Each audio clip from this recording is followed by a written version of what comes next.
I'm going to be showing you the basics of how to use Centralized Service Management on ZVM.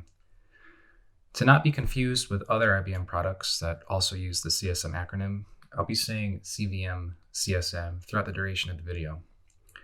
So what is ZVM CSM? ZVM CSM is a functionality new to ZVM 7.2.0 that allows you to service non-SSI ZVM systems remotely, regardless of geographic location. All that's needed is TCP/IP connectivity.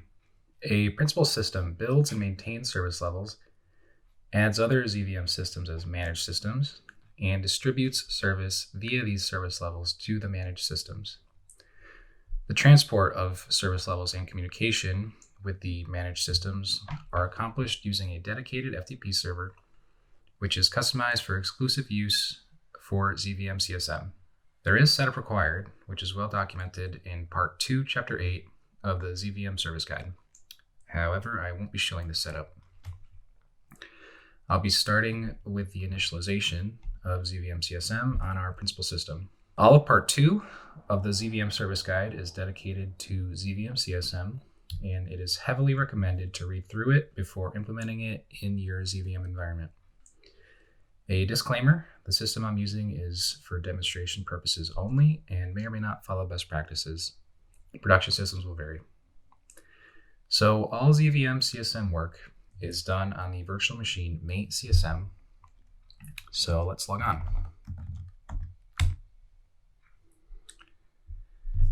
So once you have followed all the setup laid out in Chapter 8 of the ZVM Service Guide, you're ready to initialize ZVM CSM.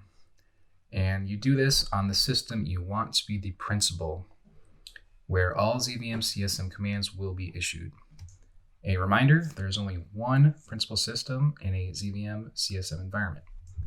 So let's define this as our principal system and issue SERVMGR INIT 7.2.0, where 7.2.0 is the ZVM release level of all the systems we'll be managing.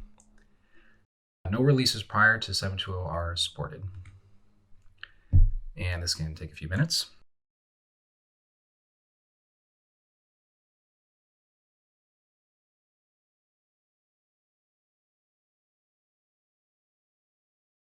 Okay, so now if we do a file list, we'll see our A disk is now the SFS directory VMPSFS CSM 7.2.0. And the 7.2.0 came from the release we specified in the init. So a couple things to highlight are the CSM CMG message log, which is a log of all the output from the ZVM CSM commands we'll be issuing. The CSM SVC stat file, which holds information for all of our service levels. And this base directory, which is the base service level. So by default, the base service level is created, which contains everything shipped on a GA level system of this release. And if we delve in, we see a bunch of bitmaps, but we also see these directories. And there's one directory for each ZVM component. And in each of those, there's a directory for every VMFVIEW disk that component has on a ZVM system. So you can think of a ZVM CSM service level as a set of directories and VMFVIEW files that represent an entirely separate ZVM system. Let's get out of there. So now we need a service level to work with. To create one, we'll issue SERVMGR SRV ADD 7.2.0 SL1, the name of the service level that we'll be creating, based on base, non-ESM, description, demo purposes. So it's a good idea to provide a description with the service level, although you don't have to. And every service level needs to be based on another service level, which it inherits all service from. So the first one you create is always based on base. And I specified non-ESM because the ZVM system I'll be adding as a managed system doesn't have an external security manager. But if it did, like RecF, I would specify ESM. So we'll issue that. and this can take a couple minutes.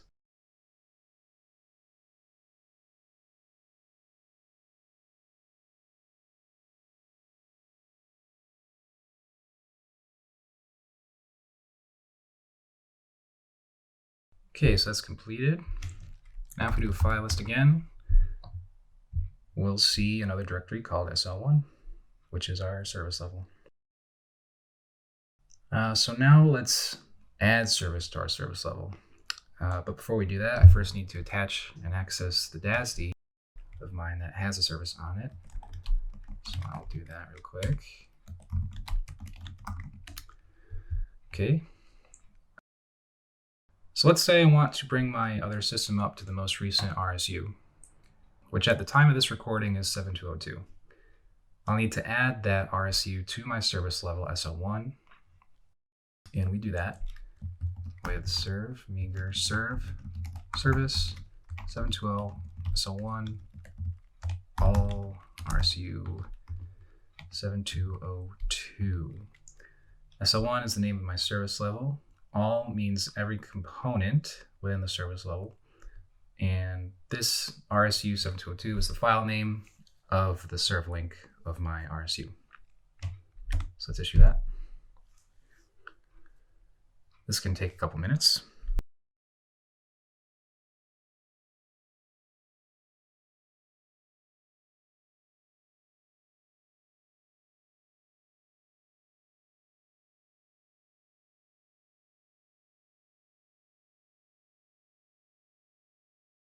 Okay, so it's completed, and it says it completed with warnings. So you can look at messages from any CSM command with VMFVIEW CSM. And we don't see anything bad here, so it's good.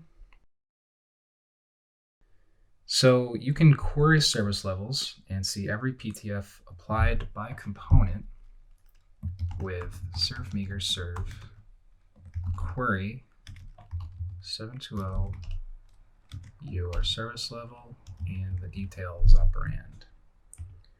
And if you do that, it will give you every component and all the PTFs you have in them.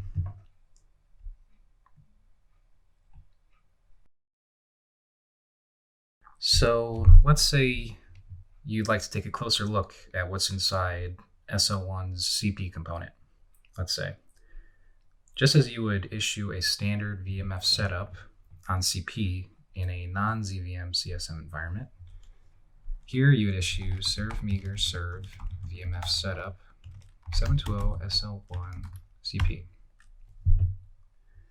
And if we do a query accessed, now we see SL1's CP directories are all accessed, including the 5.1 directory of SL1 itself. So now you could issue normal vmsys commands like vmf updat sysf to view their service levels that way, or vmf remove to remove PTF from CP of SL1. If any debugging of a service level component needs to occur, this is where you start. So now that we've added to our service level, we need to package it to be ready to be sent. And to do that, we do SERVMGR SRV package 720 SL1. This can take a minute.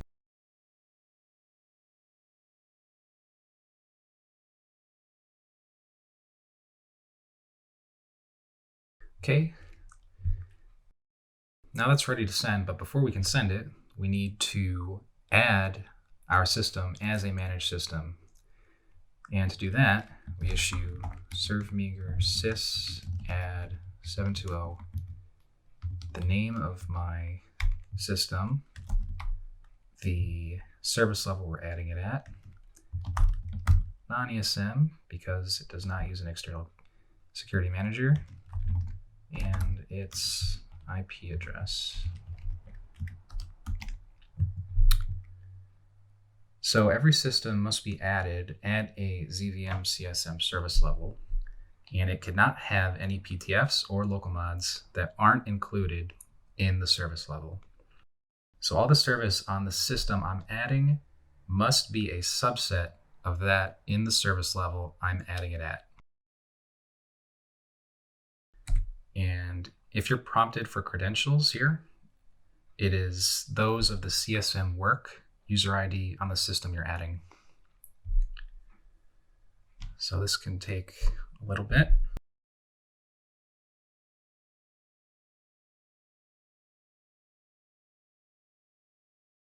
Okay, that was fast. So now it's added. And so let's take a look at the system we just added as a managed system, which I have right here. And let's log on to its service ID, 8720. So if we do a file list, I would just like to point out this CSM agent message log file, which is a log of all the CSM commands, ZVM CSM commands, sent here and all of its output. And because now this system is a ZVM CSM managed system, we're no longer allowed to do service commands. This is to prevent you from bringing this system out of sync with the principal system. However, in emergency situations, it can be overridden with the SERVMGR managed off command. However, you should only do this with IBM's instruction. And also, I'll point out that the service ID must be of the managed system, needs to be logged off for our principal system to be able to interact with it. So now back to the principal system. So now we're ready to send the service to our managed system. You don't have to, but first it's a good idea to lock the service level to prevent it from being changed. And you can unlock it later to make changes if you'd like. So to lock it, we'll issue SERVMGR serve set lock 720 SL1 on. So now to actually do the sending, let's issue SERVMGR serve send 720 SL1, what we're sending and where we're sending it to, the name of my system.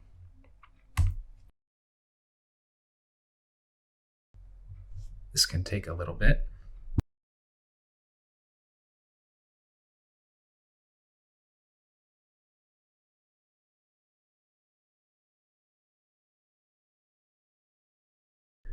Okay, so it looks like that completed successfully. So now the service is sent, but not in production. So now is the time you would go to test the service as you normally would. And when you're satisfied, to put the service into production, you would issue SERVMGR sys put to prod 720 and the name of your system. Any prep you would have to take before issuing put to prod normally would still have to be done on your managed system before running this command, such as bringing up rack mate and down rack FVM if it's a rack F system. If this command fails, you most likely forgot to do something like this. So if I try that, it prompts me. So by default, your service level is in a test state. After testing the service on your managed systems, you can resend the service with a stable operand, and you won't get this prompt. However, once you do, you can no longer modify that service level. So I can just continue by issuing 1.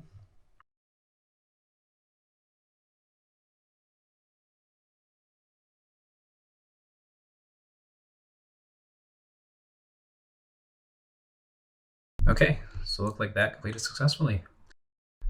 So that's all I'm going to go over today.